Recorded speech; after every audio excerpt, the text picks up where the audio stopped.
Hi, I'm Ken, and welcome to my channel Endurance Sweat, where it's all about training hard and having fun. Whether it be riding indoors on your trainer, on Swift or Trainer Road, or in real life, running, cycling, cross-country skiing, or triathlon. If you watched my videos before, well, welcome back. And if you're new to my channel, please consider subscribing. In this video, I have some tips to share with you about riding with pace partners.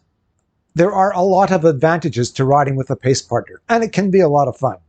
It's an alternative to a group ride when you want to jump on your trainer, but there's no group ride scheduled.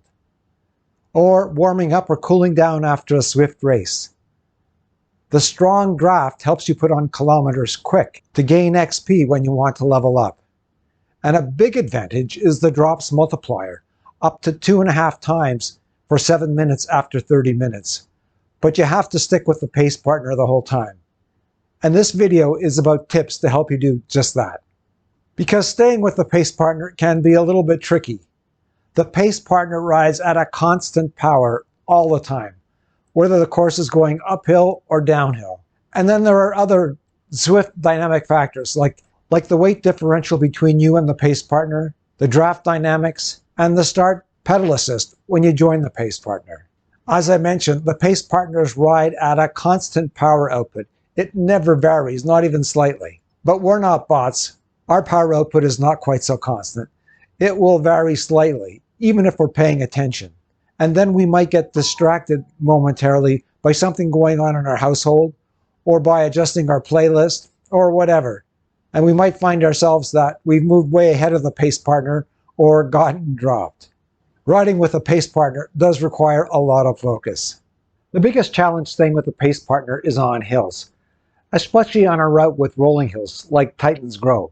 We have a natural tendency to push harder on uphills. And when we do that, we will be moving ahead of the pace partner. And then, if there's a downhill, immediately after the hill crests, we'll be moving further ahead of the pace partner because the pace partner is still climbing. And so we might find that we move out of the pace partner's bubble and lose the drops multiplier. On the other hand, if we drastically reduce our power output to let the pace partner catch up, once the pace partner gets over the crest of the hill and continues putting out that constant power, they might just go whizzing by. And we might find it difficult to catch back on, so we get dropped. And again, we lose the drops multiplier. Next up is a short video of a pace partner in action to illustrate these points. Here we're watching pace partner Bowie Brevet, an 80 kilogram rider who rides at a constant 3.3 watts per kilogram, or 265 watts. If you watch the screen, you'll notice that the power output never varies from 265 watts.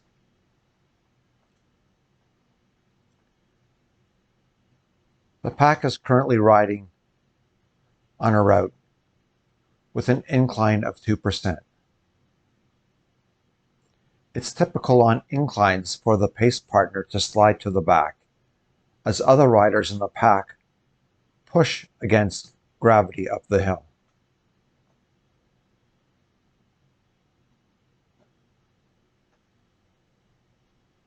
But then on the decline, riders ease off, and the pace partner, who keeps power output constant, surges to the front.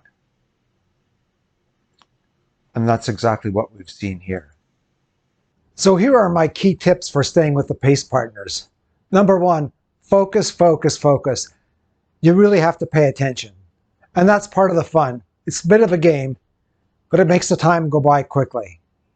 Second, steady power. Resist the urge to power up on hills and keep a reasonably steady power going down the hills. If you find yourself ahead or behind of the pace partner, and you will, adjust your power output gradually and smoothly. When you join the pace partner, there's a pedal assist for 5 seconds. So you don't need to be jumping in at full power. Come in at about half the power that you expect to be riding at, and then gradually increase your power. And just like in group rides, I find that the best draft seems to be just ahead of the pace partner. Now we're going to go for a pace partner ride to illustrate these points. Okay, here we are on the Swift homepage. The pace partners are available in Watopia, and they are also available in McCurry Islands when that world is in game. Let's have a look at the pace partners in Watopia. You can see they're listed here under Join Another Swifter. And we'll click on that, and there's 4 pace partners from Elite, Ankite Elite, Brevet, Expert, Cadence, Moderate, and Diesel Casual. We're going to press cancel here, and we're going to look at McCurry Islands and look at the pace partners. Again, we have 4 pace partners, A through D. For this demonstration, we're going to ride with Dan Diesel on the 3 village loops. So we just click on D for Dan and then click on Next. Now I've got to get ready to ride, so I better clip on my bike. And just before I click on Ride with D, I'll start pedaling. But again, you don't want to pedal too hard because you do get a ride assist for the first 5 seconds. And if you come in pushing hard, you'll just zoom ahead of the pace partner. So I'll just be gently pedaling after I click Ride with D.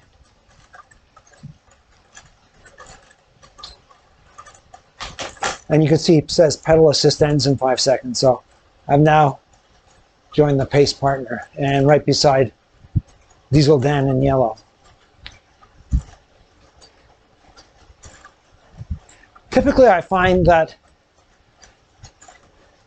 when I ride with a pace partner, I'll actually average less power than the pace partner is riding at. Probably about 10 or 15% less watts per kilogram. Now the drops multiplier increases every 5 minutes. You can see at the bar at the top it's now ×1, and that bar will fill up over the course of 5 minutes, and then it will move to the next level, 1.2.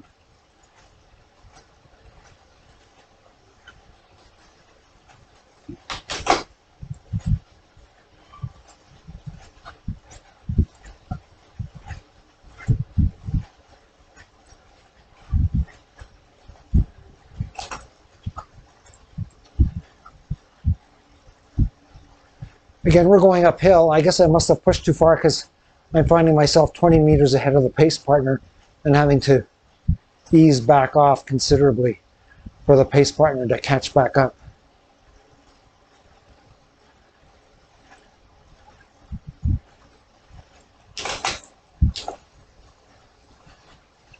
But if I ease back up too much, then when the pace partner does catch up, they'll go whizzing by. So I do need to watch that quite carefully.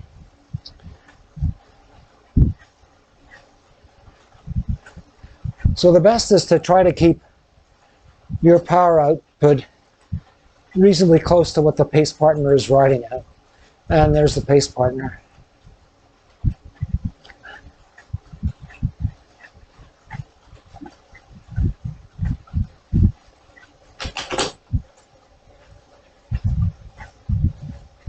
And now we're going uphill again, so I'll have to be careful not to put out too much power.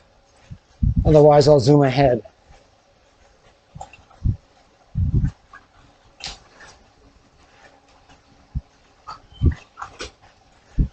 Again, you do need to pay really close attention.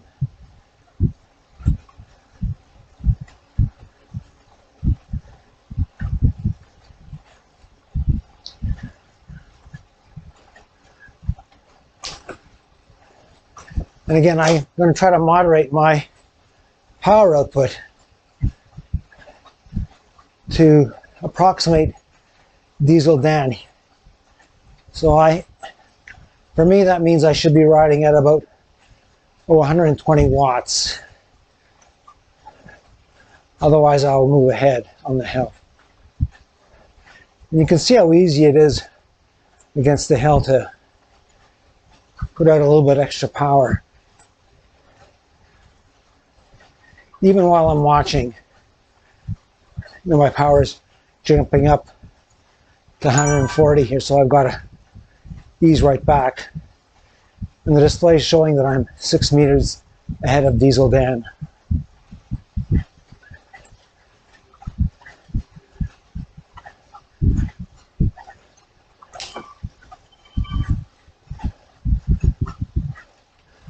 What I find is that when I'm ahead of the pace partner, it's helpful to be in view number 6 so I can see the pace partner behind me.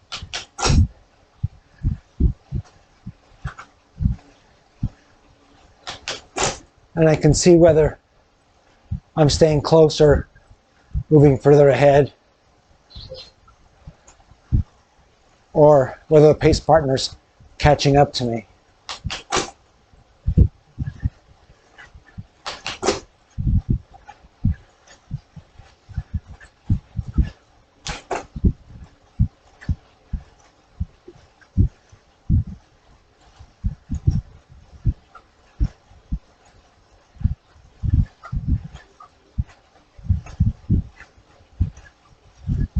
And then when the pace partner is ahead of me, I go to view number 1, and I can see the pace partner in front of me. Okay, I'm going to put out just a little bit more power than the pace partner up this hill.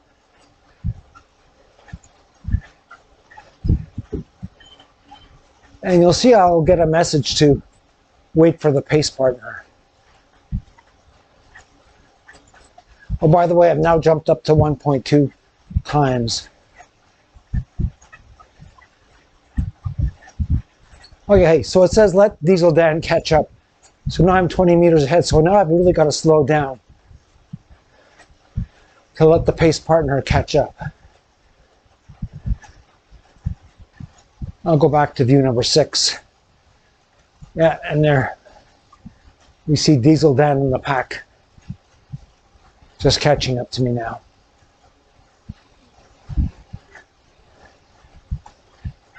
Like I said, you really do have to focus to stay with these pace partners, but having to concentrate is good because it does seem to make the time go back more quickly.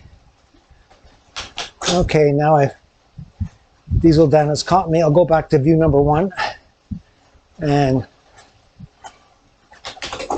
try to stay on his tail. I hope you found this video on tips to ride with the pace partner helpful. And if you have, it'd be really helpful if you gave this video a thumbs up. It really helps the channel. Okay, until next time, train hard and have fun.